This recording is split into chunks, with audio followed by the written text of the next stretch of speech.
இந்த காலை நேரத்திலும் ஒரு குழப்பம் இருக்குல்ல, நான் யாரை நம்புறது, இந்த சூழ்நிலை மோசமாக இருக்க, யாரை தேடி போவது, யார் மேலே என் நம்பிக்கையை வைக்கிறது என்றெல்லாம் ஒரு ஏக்கமும் கவலையும் பாரமும் உங்களை சூழ்ந்து கொண்டதா?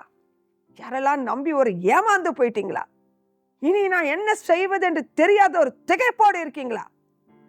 உங்க இருதயம் கலங்காது இருப்பதாக. இந்த காலை வேளையில் ஒரு நற்செய்தி உங்களை தேடி வருகிறது. இன்னைக்கு உங்களுக்கு தேவனுடைய வார்த்தை என்ன தெரியுமா?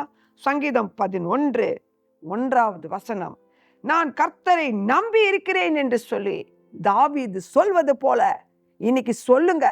என்ன சூழ்நிலை இருந்தாலும் சரி, எப்படிப்பட்ட பிரச்சனை இருந்தாலும் சரி, எவ்வளவு பலவீனம் இருந்தாலும் சரி, எல்லாம் உங்க சத்துருக்களுக்கு முன்பாக உங்களுக்கு ஒரு பந்தியை ஆயத்தப்படுத்துற கர்த்தரை நோக்கி பாருங்க. அவரிடத்தில் நீங்க அறிக்கை செய்ய வேண்டியது என்ன தெரியுமா? நான் கர்த்தரை நம்பி இருக்கிறேன், நான் கர்த்தரை நம்பி இருக்கிறேன், அவர் என்னை வெட்கப்படுத்த மாட்டார் சொல்லுங்க. ஜெயம் வந்துருச்சுன்னு சொல்லி ஆண்டவரை துதிக்க ஆரம்பிச்சிருங்க. அவ்வளவுதான். நீங்க கர்த்தர் உங்களை நடத்துற விதம் பாருங்க, ஆச்சரியமா இருக்கும். நீங்க எதிர்பார்க்காத இடத்துல இருந்து உதவி வரும். கர்த்தர் உங்களோடு இருந்து உங்களை மகிழ்ச்சியாக்குவார். இருதயம் கலங்காது இருப்பதாக. நீங்க என்ன தெரியுமா செய்யணும்? கர்த்தரை பரிசுத்த இருதயத்தோடு தேடுங்க. வேற ஒன்றும் இல்லை, அவரை தேடுங்க, நீங்க கண்டுபிடிச்சிருவீங்க. கர்த்தர் மேல் வைத்த நம்பிக்கையினால கர்த்தர் உங்களை உயர்த்துவார்.